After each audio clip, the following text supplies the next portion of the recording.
Good morning, everybody. This is Nicole Whitlock with eCom Sellers. Today, we are going to be talking about how to become a full-time e-commerce seller. This will be our series on what it takes for you to become full-time on the different platforms.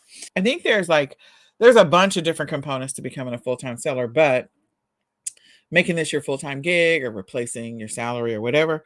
But the three biggest ones are knowing your numbers, analyzing or figuring out what you need, where your gaps are, and then executing your plan. Those are the three biggest pieces of this journey. So let's break those down just briefly.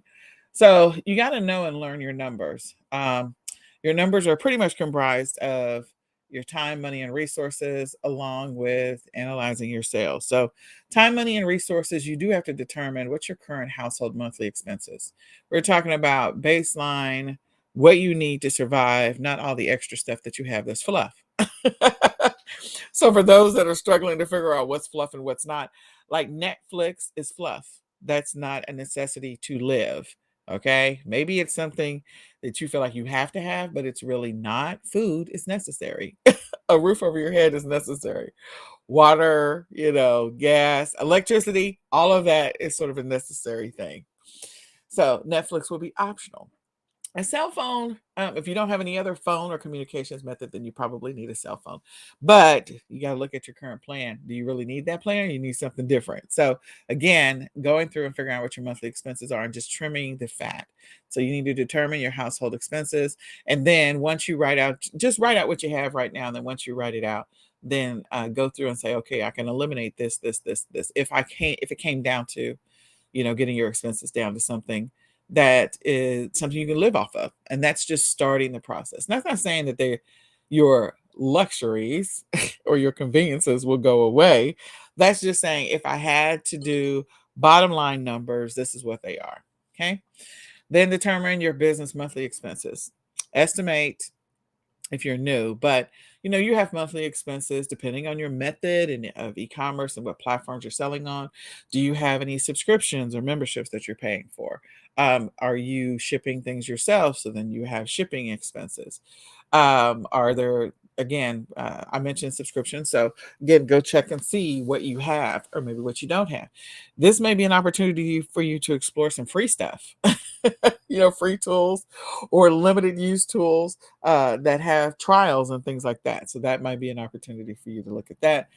Figure out what your expenses are and what you're spending. And that includes, like, if you're doing arbitrage and you're going out and you're driving your car and you're putting gas in your car, and that matters, and auto insurance. Like, insurance should already be just part of your general monthly expenses. But again, if this is what you're going to do and this is going to become your bread and butter, you need to figure that out. Then determine your available time. Time is huge. A lot of people, they want to do this business, but they can only commit 5 hours a week. Now, can you do this business at 5 hours a week? Yeah. But I wouldn't expect to make $10,000 at 5 hours a week. Okay. And when you're first starting out, you're going to have to invest a little bit more time. Whether you figure out how to double yourself by hiring a VA or something else, which is something you can figure out later. But this is just, okay, how much time do I really work in my business?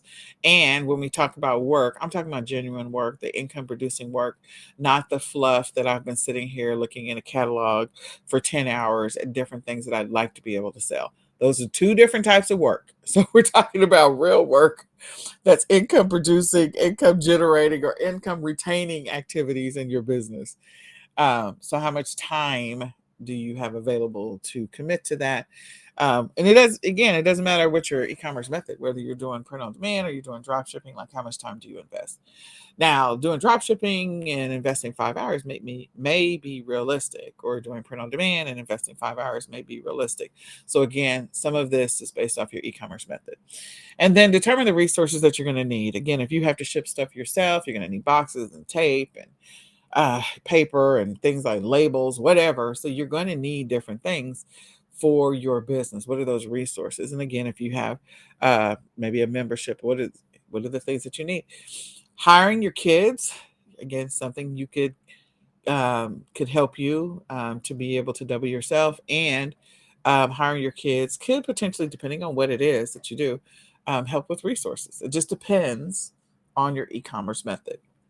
So, time, money, and resources, figure that, document that first, and then figure out where the fat is and trim the fat.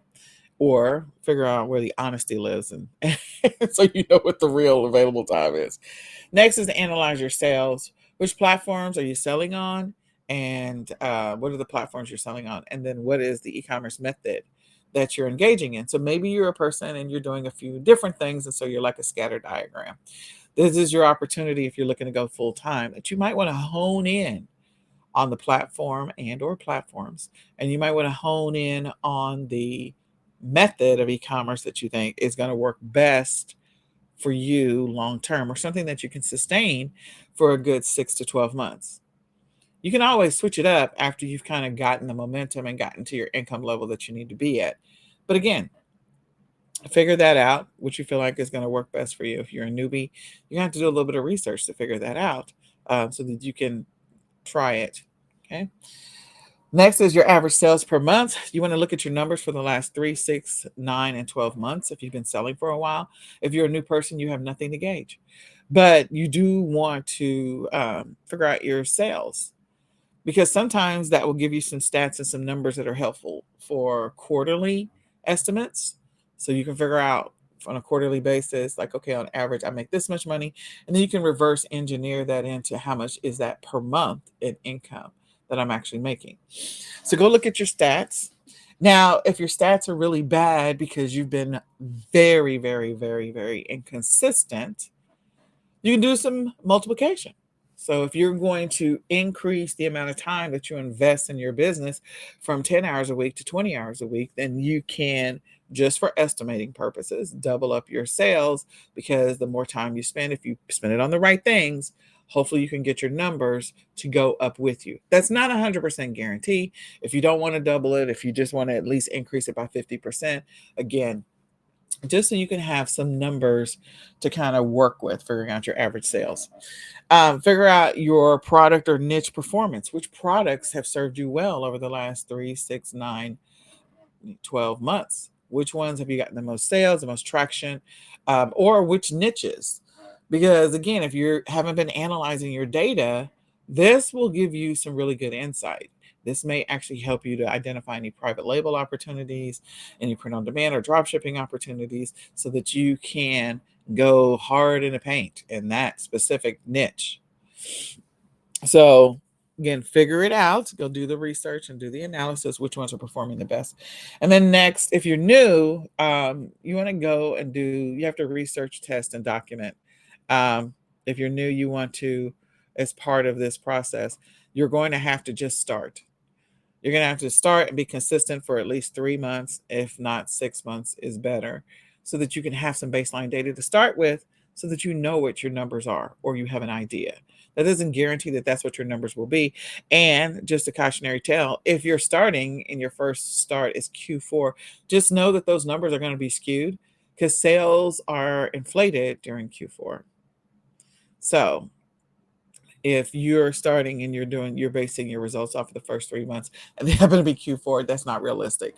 I would definitely continue on into first quarter, so that way you can get maybe a better gauge of what first, second, and third quarter might look like, because fourth quarter is inflated. Next, we're going to talk about determining your needs. So what do you need to learn after you kind of analyzed your data? What do you need to learn? What are your weaknesses? This is information you need to know. So this is what you need to know, really. Identify what you need to know. You need to know what you need to learn. So if one of the things that you are not good at is product research, or maybe sourcing, or maybe just better understanding the platforms or analyzing the reports, then that's something you need to know. You need to document what you need to know. And I document what your weaknesses are. What are your challenges that you run into when it comes to being a seller? The next one, you're going to use that information to make some decisions in the future. Next is determine how much money you're going to need to make each month, the bare minimum. Okay. How much do you need to live? How much do you need to survive? Okay. and to take care of your family. It's always good to have a cushion, especially if you have a family.